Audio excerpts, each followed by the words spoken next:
Does the season and do jobs depend on the Miami Dolphins winning in Week 13 over the Green Bay Packers? We'll talk about all of that and so much more as we preview the Week 13 matchup between the Packers and the Dolphins on Thanksgiving. I'll give my keys to victory, my matchup to watch, and so much more. Do me the favor, smash the like button, subscribe if you are new, and let's get into this episode sponsored by BetUS.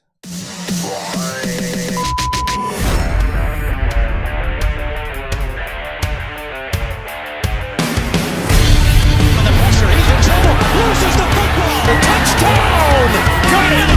You have got to be kidding me. Jalen Waddle has a Dolphin touchdown. And he will score! Field down the near side, man open, touchdown!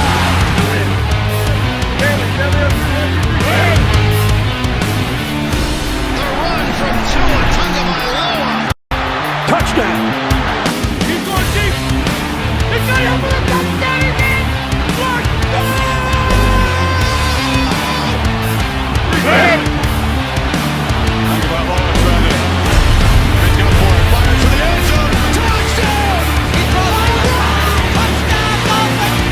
Beautiful day to be a Dolphin fan.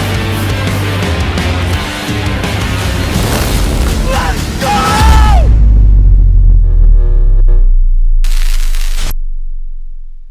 What is good, Fin Nation? What's good? It's your boy Reason, and we are back here for another one. Appreciate all of y'all coming through on today's episode. Hope y'all are having a great week so far. As really, let's be honest here, you guys should be enjoying life right now because guess what? It is Thanksgiving Eve for all of y'all. So you are all probably loving life. You're off tomorrow. Thanksgiving football.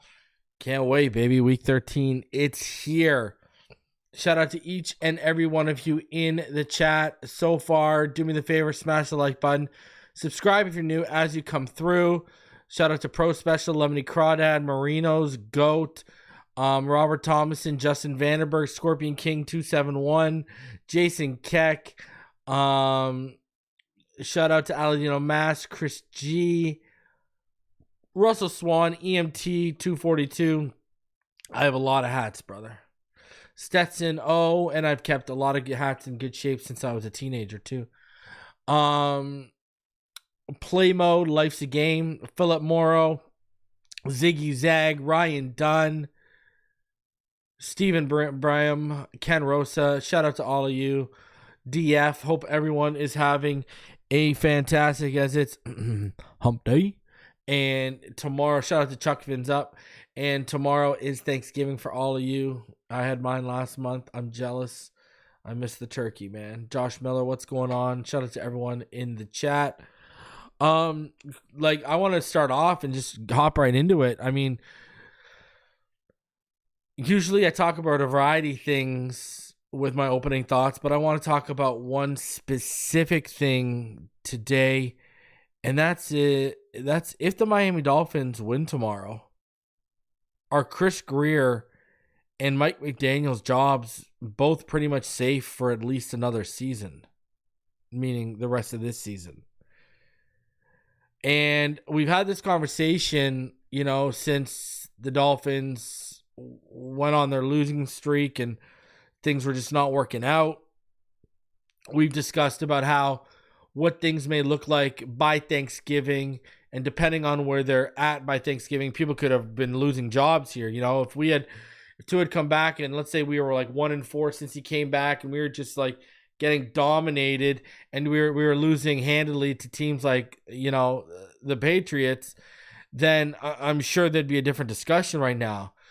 But this team has a chance to go into Thanksgiving, beat a team that's 8-3, and come back and be 500 and be around the cusp of a playoff berth. And listen, here's where you got to kind of sit back and say to yourself, is the injury excuse real?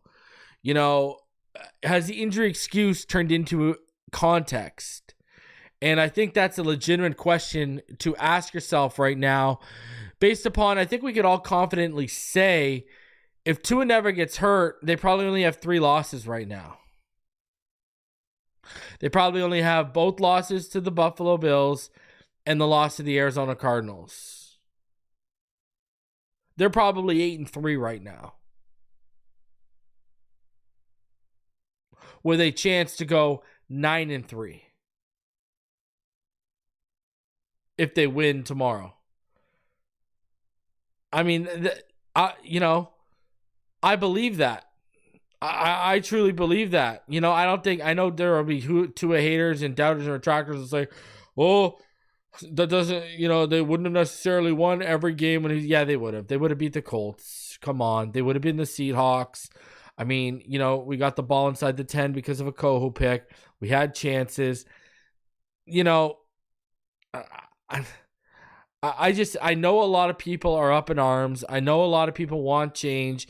Even with the Dolphins winning, I think people have kind of lessened on their McDaniel hate, because we've seen the growth. All the growth we were asking for to see from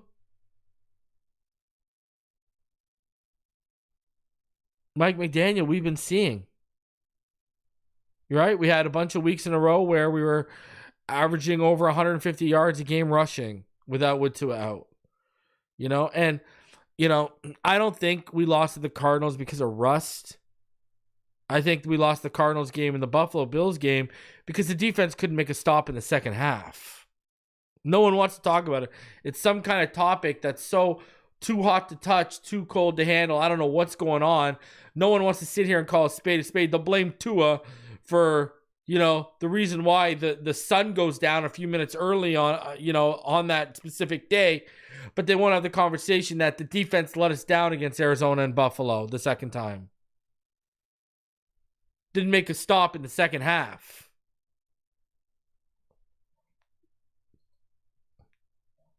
So, because I think they have a legitimate argument, you know what I mean? Because I think this team has 3 losses, man, if Tua is healthy. That's just all there is to it.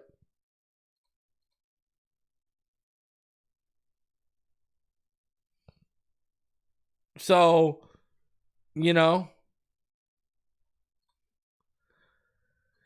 and let's be honest, we would have beat Buffalo if, we had we didn't have a stop in the last 41 minutes, almost 42 minutes of that Buffalo game. If we would have got a stop in that 41, 42 minute span, we probably win that game. Just like in 2022, if Josh Boyd and the defense don't allow the 3rd and 7 and then an eventual score on that drive to end the first half, or Sherfield or Tyreek do their job and catch their footballs on that drive where they both had drops and we didn't score, we win that game. Once again, we're dealing with a situation where even when Tua plays well, players and coaches around him let him down, and yet he'll still be the one shouldering the blame for the loss. It's a crazy world we live in. Shout out to Ryan Dunn for the $20 donation. Appreciate you, sir. Thank you, Ryan.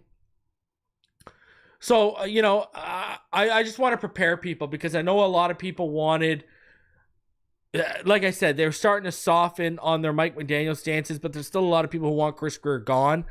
I wouldn't be holding my breath, especially if they win this week.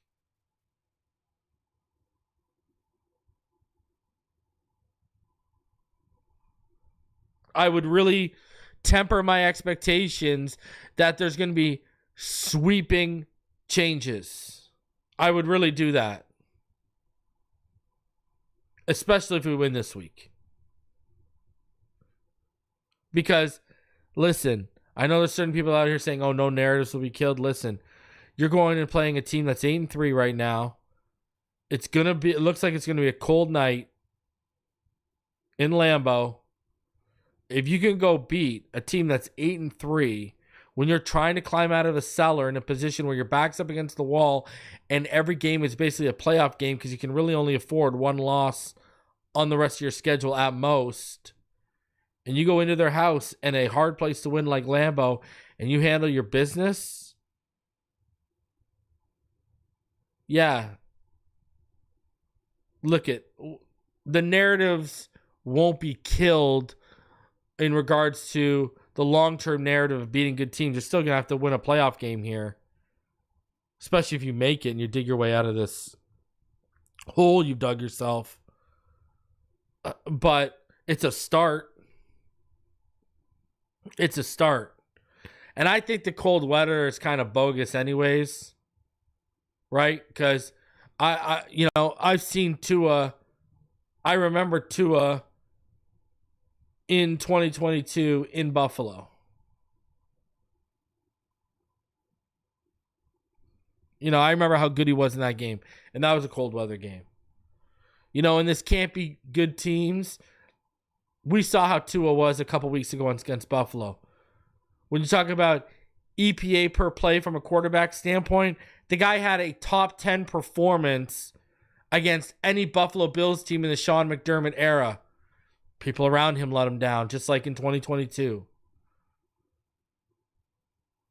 It is what it is.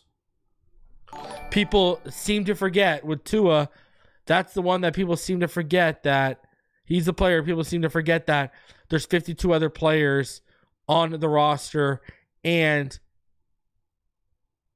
a coaching staff that impact the results in the game. It's a different sport. This isn't basketball where there's only 5 players on the court.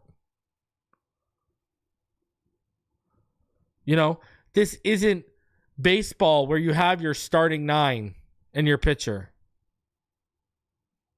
With your pitcher, sorry. Right? Catcher, your pitcher, your 4 infielders, your 3 outfielders. This isn't where you have your starting 9 or your starting 10 if you want to include a DH. And that's all you got to rely on. You got to rely on just offense and defense alone, 22 players to do their job, and then on special teams, a mishmash of some of those 22 players, and then other guys who are just special team specific to do their jobs. Then you got to rely on coaches to do their jobs, from adjustments to play calling. It is literally a live action, extreme chess match. Sure, can one player impact the game? Yeah. I.e. Jordan Love, the team we're playing this week's a perfect example. I.e. Jordan Love, right? I mean, you look at what he did, how he had 3 interceptions against Minnesota in week 4.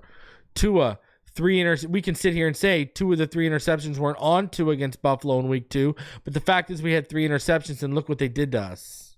We never dug ourselves out of the hole. The Mostert fumbles, et cetera, et cetera. So, yeah, you can have players impact or sway the outcome, but a player's got to do a lot of wrong in one game for you to put the whole blame of a loss on their shoulder. So, I think just get ready, especially if they win. McDaniel and Greer are saved. I've been saying since the get-go, I think McDaniel was going to be saved. I think Greer was the one who was in hot water. And I think the argument has context. We would probably be 8-3 right now if Tua didn't get hurt. And then on the flip side, we know the NFL stepped in. So it wasn't even in Tua's hands. It was out of Tua's hands or how much time he missed and how much that hurt us and set us back. It is what it is.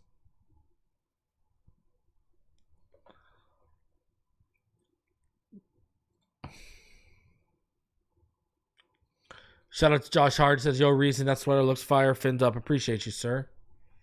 Thank you.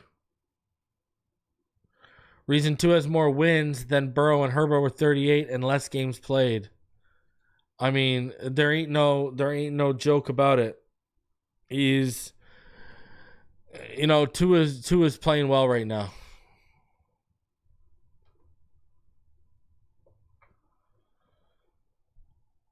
We got it, And then Bobby Schultz comes through and says, got to finally close a big game. It's that simple.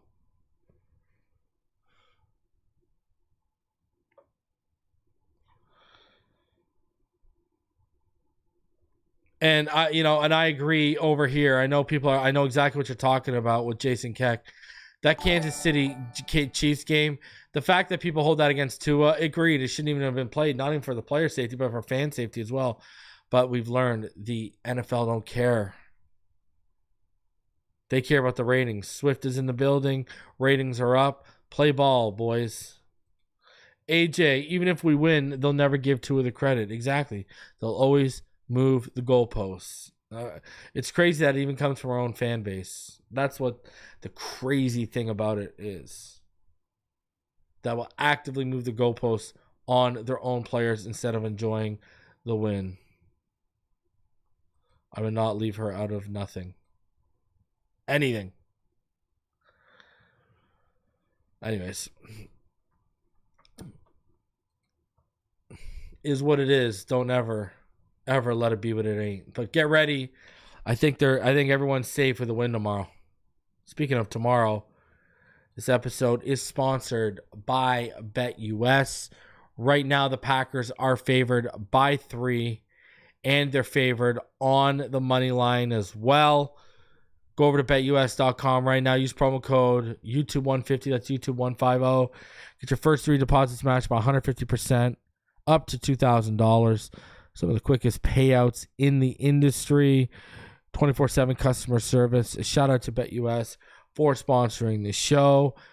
And if you want to make some money on the Thanksgiving slate of games tomorrow, BetUS is your number one source for that. All right. So let's get into everything. And hey, man, we're just talking about Tua. Let's give Tua the credit, huh? Looky. AFC Player of the Week, Tua Tagovailoa, 72.5 completion percentage, 317 yards, 4 passing touchdowns, and a 128.9 passer rating. Other than really 2 throws in that game on that drive where we settled for a field goal instead of scoring a touchdown before the end of the first half, Tua was pretty much flawless. I mean, OBJ had a couple key drops on third down that were put on the money. On that drive I just talked about where we settled for a field goal, the first throw to Tyreek in the end zone was in Tyreek's hands and got broken up.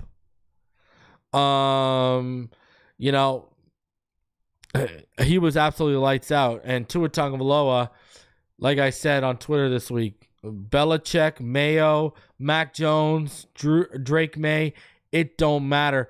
Tua Tagovailoa is perfect against the New England Patriots. Even with Christian Gonzalez, I know Omar at one point tweeted out, why are you targeting Christian Gonzalez? He was targeting Christian Gonzalez a ton when he was covering Jalen Waddle. Shout out to Tua Tagovailoa, man. AFC Offensive Player of the Week.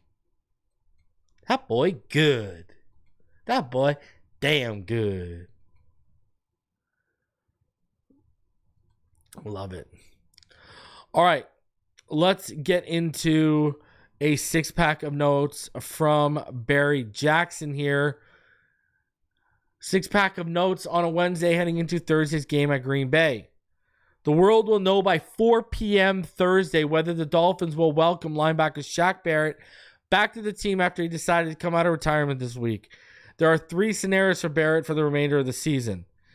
1, in order for Barrett to play with the Dolphins this season, Miami must remove him from the reserve retired list by 4 p.m. Thursday and announce it publicly. 2, the Dolphins opt not to bring him back but want to allow him to play for another team, they can release him at any point. 3, if the Dolphins opt not to bring him back but do not choose to allow him to play for another team, they can keep him on the reserve retired list all season. Because Miami owns his rights, Barrett is at the mercy of the Dolphins right now, at least for the remainder of this season. Coach McDaniel said Tuesday that he was surprised by the news Barrett is coming out of retirement and has not spoken with the veteran linebacker who retired 4 days before the start of camp. McDaniel said he and general manager Chris Greer will talk and decide the best course of action with Barrett. Barrett would be interested in playing for the Dolphins if they want to bring him back. A source told Barry Jackson. Also, a source told Cam Wolfe the same exact thing. In March, Barrett signed a 1-year, $7 million contract that would be worth as much as $9 million with incentives. The deal included a $5.5 million signing bonus. If the Dolphins bring him back, he would be paid a prorated portion of this base salary. Barrett had 52 tackles, including 3 for loss, 4.5 sacks, an interception, and 3 forced fumbles in 16 games for Tampa last season, all starts. PFF rated Barrett 42nd amongst 112 edge defenders last season. Quote, I haven't had a chance to think about it, McDaniel said. I'll get with Chris and we will work through it. There are a ton of implications that go with that, with team and roster stuff. I've already talked about it. I mean, you could get rid of Nero Farrell. You could get rid of the new tight end they brought in, Stoll. It's not really doing anything. There are options available. During Thursday's broadcast, NBC has a prominent feature on Dolphins fullback Alec Ingold, who was adopted 29 years ago by 2 Packers fans. The network said it will air at halftime. In the piece, Ingold, he spoke of fear of rejection, fear of abandonment, and fear of not being accepted. Segment includes interviews with his parents and also shows Ingold visiting children at a South Florida foster home, something he does routinely.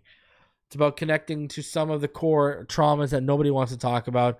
I feel like it can truly impact these kids that have the same thoughts that I went through. Because of the memories and his Wisconsin roots, Thursday will be especially meaningful for Ingold. Quote, going back to Green Bay, Thanksgiving, family in the stands, it's going to be special, he said in the NBC feature. In the Dolphins locker room on Tuesday, Ingold said he first started dreaming about playing a game at Lambeau Field during a wedding reception there.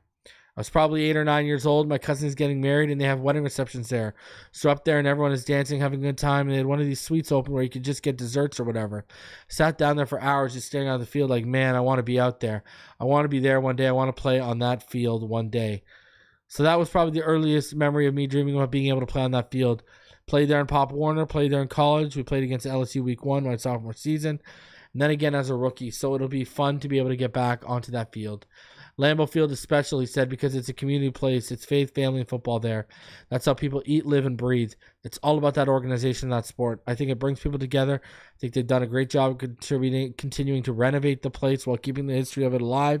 And, well, I think it's going to be a real cool honor to be able to be on that field, especially on Thanksgiving. Dolphins teammates were pleased to see that Miami-Dade County on Tuesday dropped all traffic citations against Tyreek Hill in the wake of an incident outside Hard Rock Stadium before the regular season opener against Jacksonville. The county dropped a $179 careless driving citation, a $129 seatbelt violation citation after the officer who cited them failed to show up in court. The videos of Hill being detained, filmed by people driving by the stadium, went viral after Miami-Dade police officer Danny Torres yanked Hill from the back of his head, from his McLaren 720S, pinned him to the ground with a knee, and handcuffed him. Jonnu Smith and Calais Campbell, who both stopped their cars to assist Hill, expressed relief that the charges were dropped. Quote, step in the right direction, charges were dropped, Smith said. I don't think he did anything wrong. I'm glad it got settled. The incident pulled us closer, the entire organization from top to bottom. Campbell said that was a crazy moment. I'm glad the charges were dropped. It didn't make any sense to start with. The incident helped us bring us closer together. Tyreek is a captain, star player, great guy. We all have the teammates' backs. Hill wasn't in the locker room during media access on Tuesday. He was excused from practice for personal reasons. McDaniel declined to comment on the matter. Generating pressure on quarterback is always important, but even more so with Jordan Love because there's particularly large disparity in his play when pressured compared to when he isn't. Love has a 101.8 passer rating when kept clean, including 14 touchdowns and 6 picks and a 68 completion percentage. When pressured, he has a 68 rating with 4 touchdowns and 5 picks and a 47 completion percentage. His numbers under pressure are in the bottom quarter of NFL starting quarterbacks. And then the Patriots, they claimed Lester Cotton off waivers. Miami released Cotton this week to create the spot for Isaiah Wynn. So, I mean, Lester Cotton's a Patriot. Let's go. Let's go. Sabotage. Oh, man. Crazy. Guys, over 150 of you in the room. Smash that like button. Over 250 of you in the room. Smash that like button. Subscribe if you're new. Let's keep it rolling. Let's get in. And this matters this week, especially, because of where we're playing. The weather report. It is going to be anywhere from 24 to 22 with a chance of snow showers. It's going to feel like about 10 to 13. There's going to be 22 mile per hour up to 24 mile per hour wind gusts, 13 miles per hour to the northwest. Cloud coverage about 68 to 85% throughout the game. It is going to be a cold one. It is going to be a cold one in Lambeau. So, I mean, that's like minus 5.5 Celsius where I'm at. And right now where I'm at, it was minus 4 today with the wind chill Celsius. So just to put that into perspective, for you people, minus 4 it was about 24, just under 25 degrees Fahrenheit where I was at today. So it's going to be a little less than that, and there's a chance of snow showers. Now, I hope that means snow showers means snow and not like snow mixed with rain showers. I think snow showers means just snow, but it might be snow showers with rain. If it's wet snow, this is going to be ugly. Chance of snow showers after 9 p.m. So that's like a bit of an hour into kickoff, after kickoff. Kickoff's at 8:20. So about 40 minutes later, there's a chance of snow showers. Mostly cloudy, low around 19. Oof. West northwest wind, 12 to 15 miles per hour with gusts as high as 26 miles per hour. It is not going to be friendly tomorrow.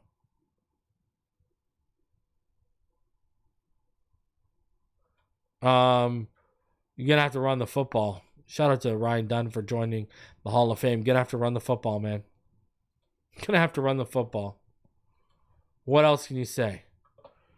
But we got some news on the injury report, and it's kind of big. Tyus Bowser, Kendall Fuller, and Anthony Walker Jr. are out. So we are down a pass rusher tomorrow. Bowser's out. That doesn't tell you they need Shaq Barrett. I don't know what does. More Tyrell Dotson tomorrow because Walker's out with his hamstring issue. Kendall Fuller, they're not joking around with his second concussion this season. He's missing another game. Armstead, he's questionable after not practicing all week. He was limited today. That tells me he's probably going to go. Everyone else is pretty much a full participant. We're starting to get healthy, baby. McMorris is good to go. Wynn is good to go. We're getting healthy. Now on the flip side, it here says we've got an update. Jair Alexander, Edgerrin Cooper, and Romeo Doubs, they're all out for the Packers. I know the Wednesday participation doesn't say anything and neither does the game status, but I can confirm Romeo Doubs, Edgerrin Cooper, and Jair Alexander are all out for the Green Bay. One of their top receivers, their rookie linebacker, and one of their top secondary players are all out this week.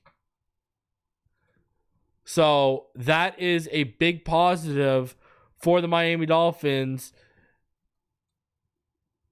And given the weather and the circumstances, they might need all the positives they can get right now. Here's how the two teams stacked up heading into Monday Night Football this week. This is not including the Ravens and Chargers game. The Dolphins, they've climbed. Look at now, all of a sudden they're 20th in total offense. They're climbing, baby. Packers, they're 5th.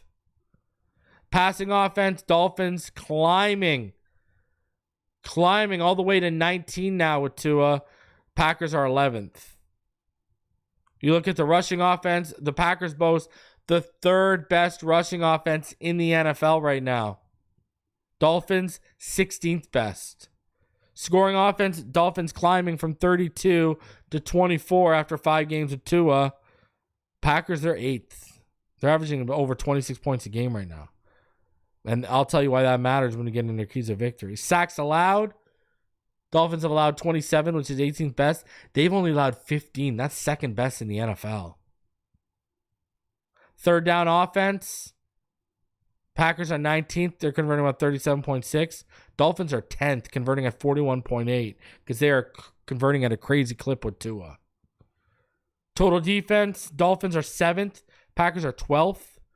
Passing defense is the battle of the 8th in the Dolphins against the 10th in the Packers, and both are down 2 of their big corners. Dolphins missing Kendall Fuller. Packers obviously missing Jair Alexander. Run defense. Dolphins are 9th in the NFL. Packers are 13th in the NFL. Packers are missing a linebacker. That's key. Scoring defense, 11th up against 10th. Look at this. Dolphins allowing 21.5 points per game. Packers allowing 20.3. Sacks. Packers have 27 so far. Dolphins have 21. Third down defense. The Dolphins are 6th best in the NFL. Packers are still respectable. They're 12th best. Dolphins allowing about just over a third to be converted. Packers allowing 35.7%. Takeaways. The Packers take the ball away. Look at second most takeaways in the NFL, 22. That's double what the Dolphins have, who have 11, which is 18th best. And then giveaways, the Packers have 14, which is 8 tied for 18th. And the Dolphins have 12, which is tied for 11th.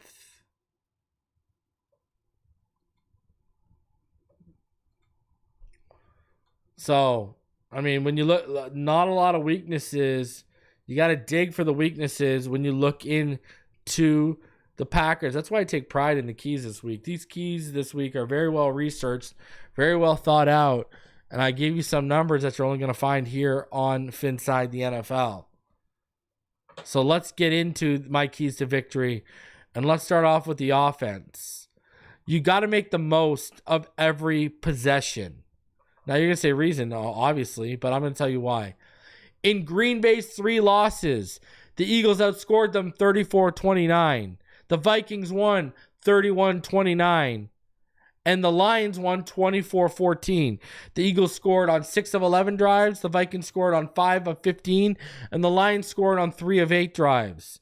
You'll need a minimum of 3 to 4 touchdowns as seen by those scores. Now, Miami, they've scored on 5 of 8 drives against Arizona, 5 of 9 drives against Buffalo, 5 of 11 drives versus LA, 6 of 7 drives versus Vegas, and 6 of 13 drives versus New England. They need to keep that up. You're going to need to score on 5 or 6, 7 drives. You have to make the most of every possession. Notice how the Eagles and the Vikings had to score more than 30 points to beat the Packers, who scored 29 both times. 2 of the 3 games that the Packers have lost, teams have had to score 30 points or more.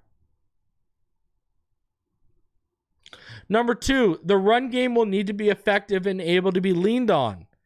Every team that's beaten the Packers has won the time of possession battle so far this year and controlled the clock. The Eagles outpossessed them 32 minutes and 47 seconds to 27 minutes and 13 seconds. Vikings outpossessed them 32 minutes and 15 seconds to 27 minutes and 45 seconds. And the Lions outpossessed them 31-11 to 28-49. The Eagles and Vikings had the ball for more than 32 minutes. The Lions had the ball for more than 31. You need to win the possession battle. The Dolphins, since Tua arrived, I did some math, I looked into it. The Dolphins, since Tua returned, their average time of possession per game is 31.5 minutes. So that means they would outpossess opponents about a 3-minute difference. They're outpossessing them 31-30 to about 28 minutes and 30 seconds right now.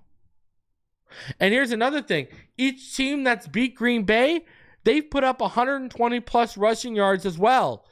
The Eagles had 144, the Vikings had 120, and the Lions had 124.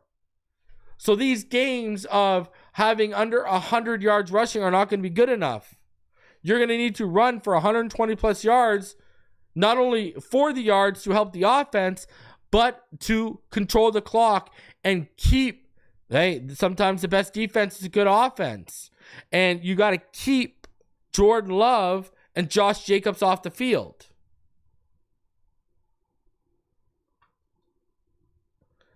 Number 3, you got to protect the football. They forced 12 fumbles and taken away 11 of them have the Green Bay Packers. And they also have forced 11 interceptions. Xavier McKinney has 7. That's tied for the league lead right now. 7 picks from a safety. Tua has only thrown 1 pick since his return, but Miami has a total of 8 fumbles since Tua's return. So in 5 games, they've had 8 fumbles. They've lost 3 of them. They've had a fumble, at least 1 fumble, every week since Tua's been back. This is a defense that feeds off of turnovers. They forced, like I said, they forced 12 fumbles, recovered 11 of them, and they've forced 11 interceptions.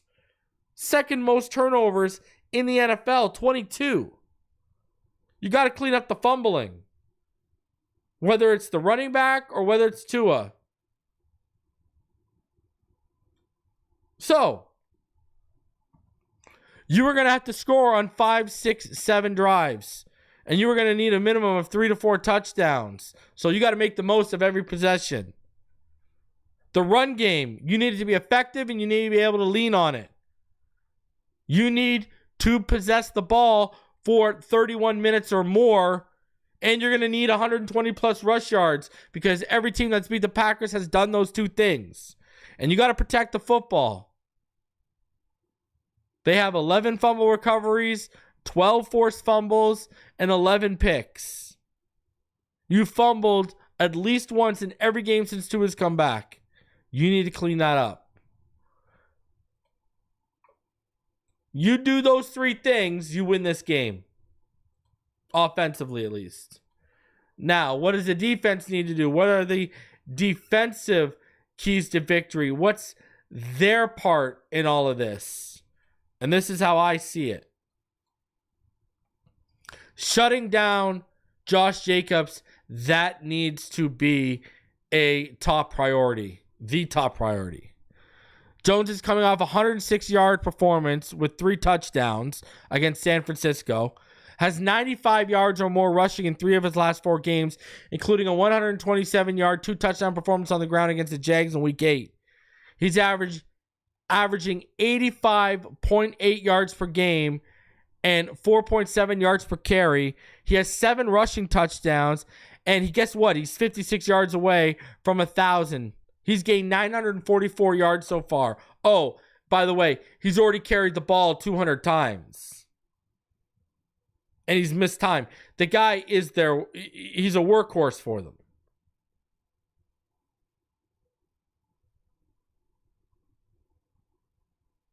So, that rush defense right now, the Miami boasts, that's 9th in the NFL, only allowing 106.9 yards per game. It needs to show up.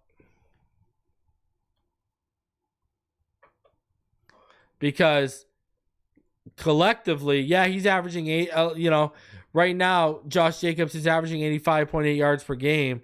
But collectively, as a team,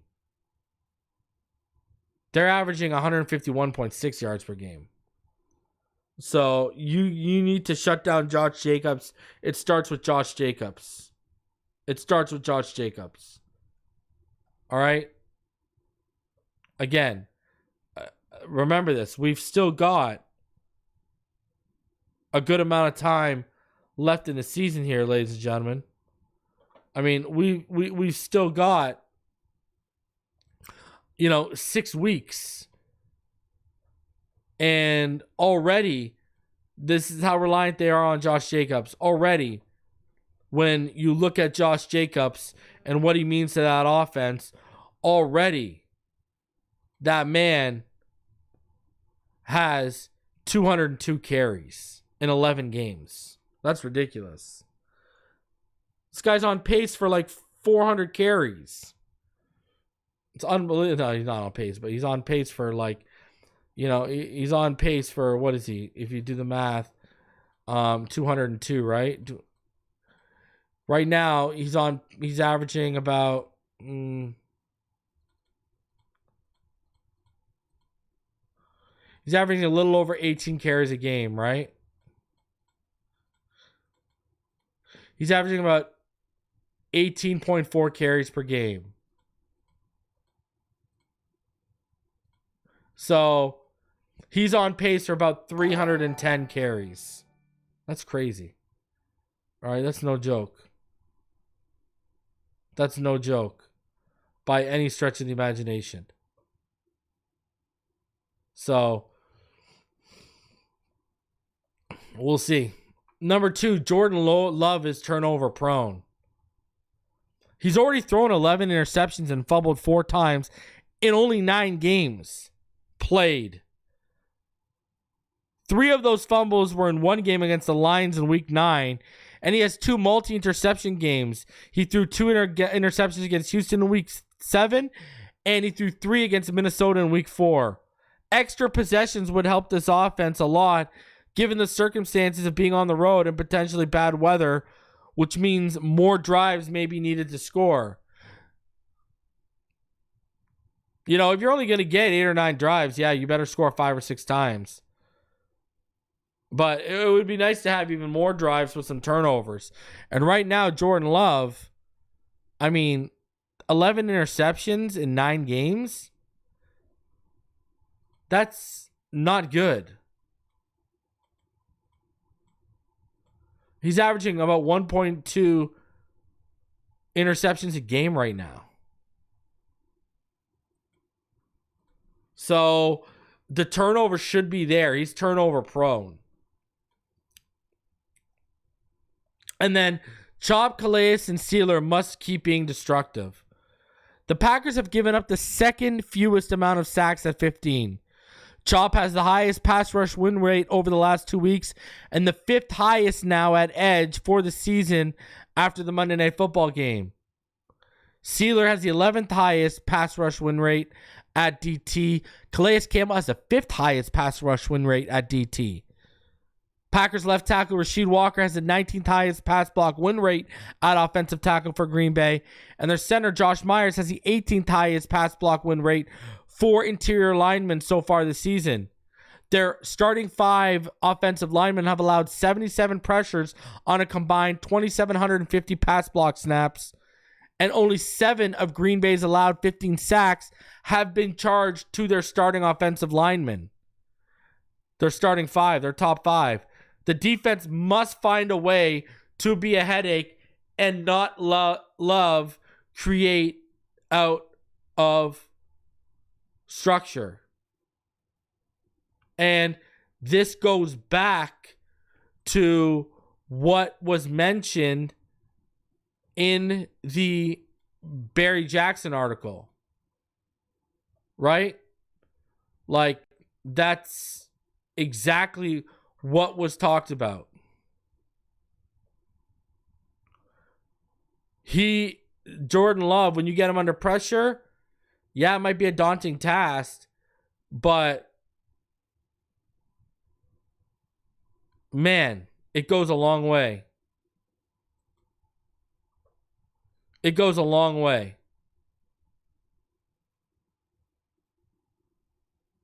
So, you're talking about a guy who goes from a 101.8 passer rating when kept clean with 14 touchdowns and 6 interceptions and a 68 completion percentage to when Love's pressured, he drops to a 68 rating with 4 touchdowns and 5 interceptions and a 47 completion percentage.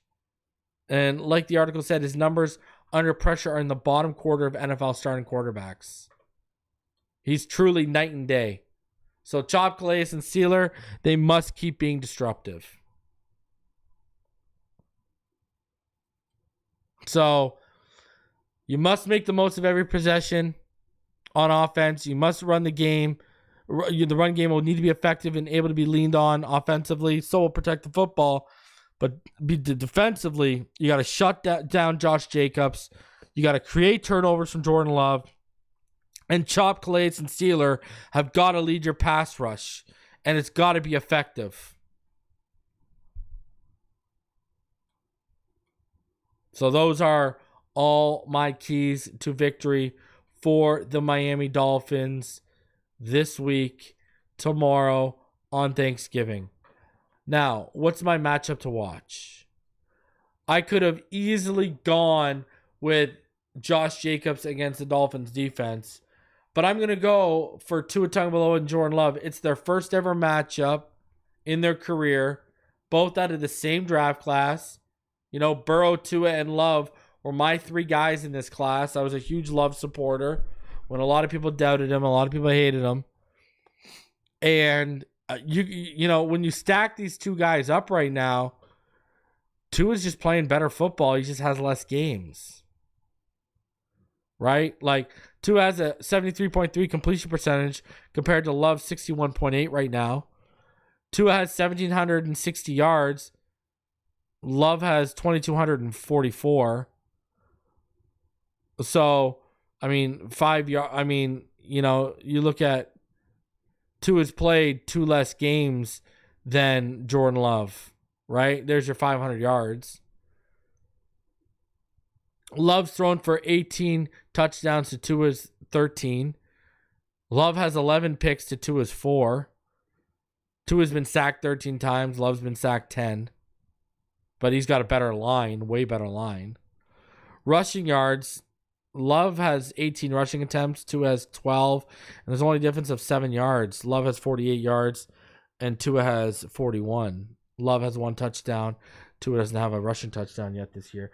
But Tua's actually averaging 3.4 yards attempt to Love's 2.7. So when you stack them up, Tua is having a better year, especially because he's a better passer.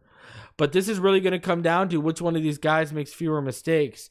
Which one of these guys can will their team to more scoring drives than the other. This game could come down to literally who makes 1 or 2 more plays when they present themselves than the other guy. So their first matchup, remember last time Tua faced the Packers, it was against Rodgers, where he suffered another concussion. He was destroying Rodgers in that game until the concussion set in. So we'll see. We'll see what happens.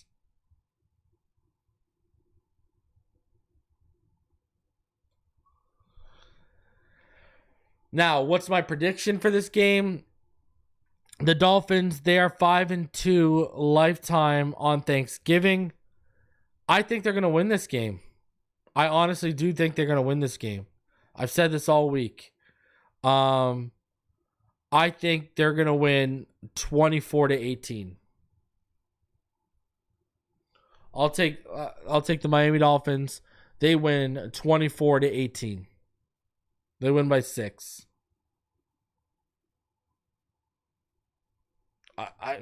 I just think the momentum they're riding, you know, right now is real, and I think it's infectious, and I think everyone in that locker room is feeling it. I think the belief is real. I mean, yeah, that's bold considering the Packers have lost 1 of their last 8 to the Lions a few weeks ago. Oh, sorry, 1 of their last 7. I do believe the Miami Dolphins win, and I'll take them 24-18.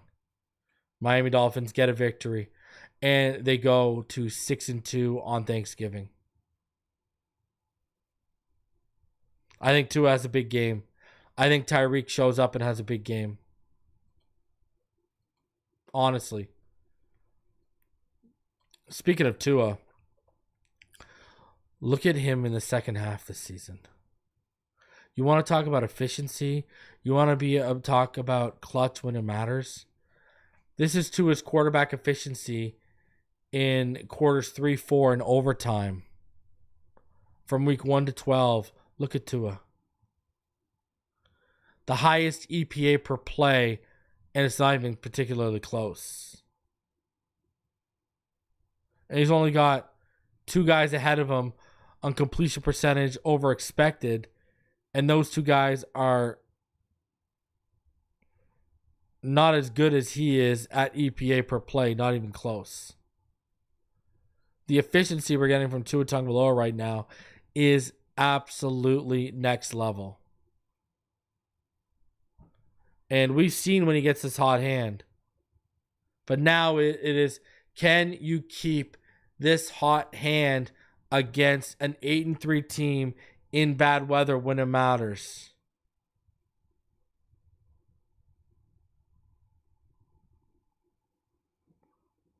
Look at Herbert's completion percentage over expected. It's well below. So is his EPA per play. Quarterback efficiency in the second half. Tua in the second half is the most efficient quarterback in the NFL right now.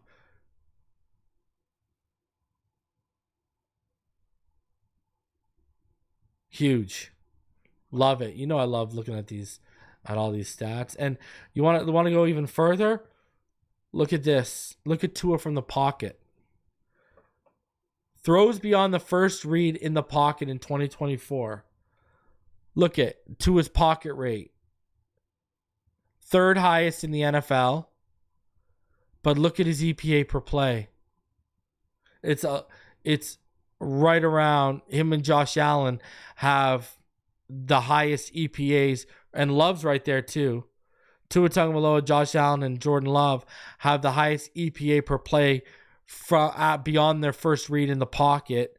But Tua, he's doing it in the pocket. What does this tell you? When you see the low pocket rate, that tells you Love and Allen, they're creating that high EPA per play outside of the pocket. Look at Tua.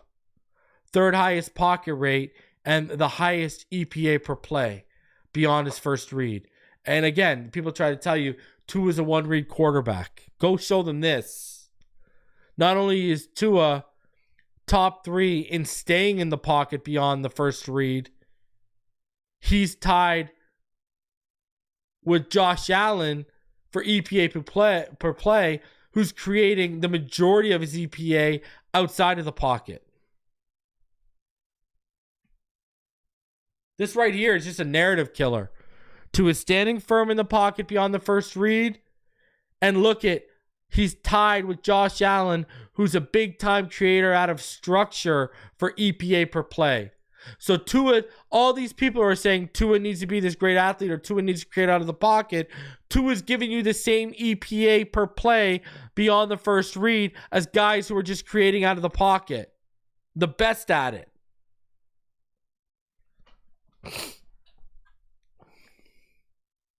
I mean, we don't got to wait for Lambeau. We out here on Phinside The NFL on Wednesday, November 27th, killing narratives already.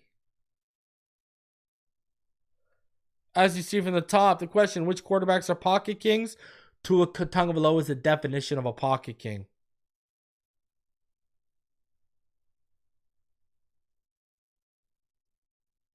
Just slicing and dicing. Look at that. You know I'm going to hammer that, eh? Look at Josh Allen.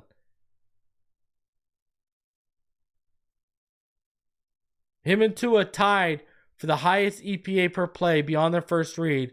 But look at the two tails. One guy's doing it as a passer from the pocket. The other guy's doing it out of structure. I'm telling you right now. You ready for it? You ready to hear it? I'm going to say it to you. I'm going to say it. And I want everyone to hear this. And I want it to resonate with everyone. Tua Tagovailoa is the best pure. When you're talking about pure passer, Tua Tagovailoa is the best pure passer in the NFL right now. And it might not even be particularly close. Now, Mahomes is the best quarterback because when you jumble all the traits together of passer, athleticism, creating instruction, creating out of structure, Mahomes can do it all. But when you talk about pocket passer, No one is as elite and no one is as good as Tua Tagovailoa right now. And that's just a fact. This guy's creating. And why does it matter beyond the first read? Because that's when the play breaks down and guys will go out and look. And Tua's doing it from the pocket, baby. Give me a break. Best passer in the NFL right now. Tua Tagovailoa.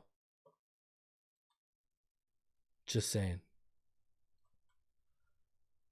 Just saying. All right. And let's go into pass protection ratings here. Gotta show it. Look at where the Dolphins sit right now. 7th.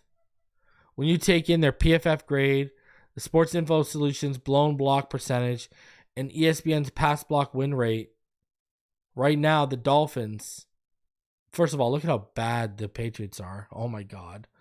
But the Dolphins right now are 7th.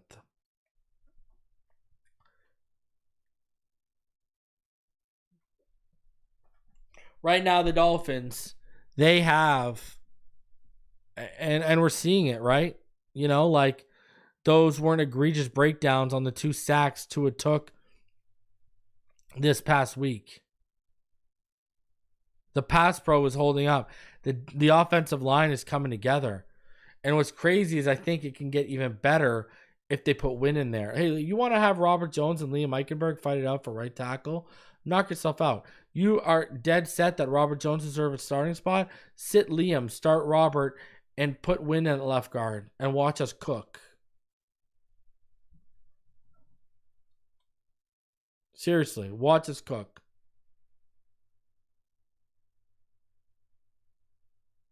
So, this offensive line right now is exceeding expectations. And yes, Tua's quick trigger definitely impacts this. We're not asking guys to hold blocks regularly for beyond 2.5 seconds. That's the way the offense is designed. I get it. That's the way it's meant to go. I get it. But hey, I'd like to see it. Speaking of how the offense is designed, because I see how people have been discussing Tua Tagovailoa and if other people can operate this offense. You know, I think the idea that only Tua Tagovailoa can operate this offense is ignorant. The issue is, and why people are saying this, is because we've never seen an iteration of the Shanahan offense or a West Coast offense that does the things we do in terms of stressing defenses vertically with speed and the accumulation of speed from the backfield to the receiving core to even Jonnu Smith in the tight end room. The reason why people are saying Tua is the only one who can run this offense is because Tua is the only one we've seen successfully run this iteration that's never been attempted before. Why do you think guys like McVay and Kyle Shanahan were so in awe of McDaniel? Because them themselves had never run their iteration of the West Coast offense with these particular weapons or this particular skill set. The problem is why people are saying Tua can only operate it is because he does so many things that are elite that need to be highlighted in a speed-first offense. Why does the trigger need to be so quick? Because these guys are running 4.2s.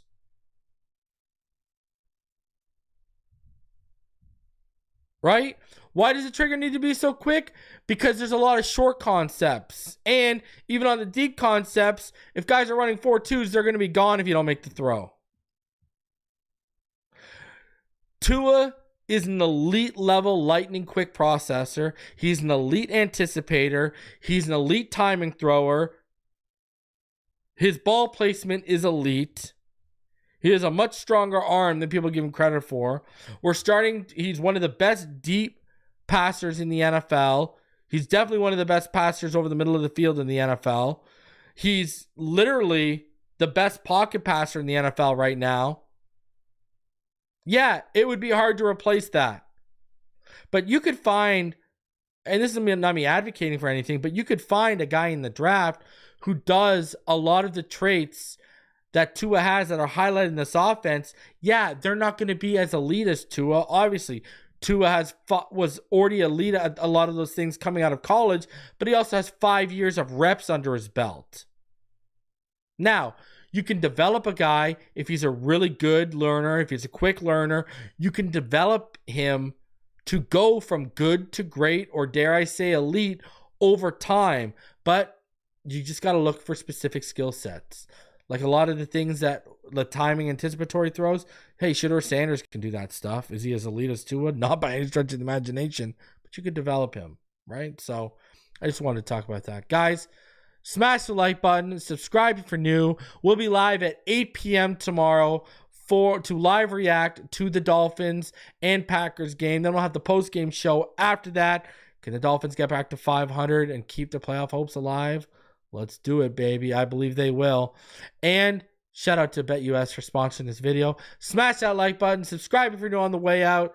And I will see all y'all in the next one. Until then, till tomorrow, go Fins. Fins up, baby.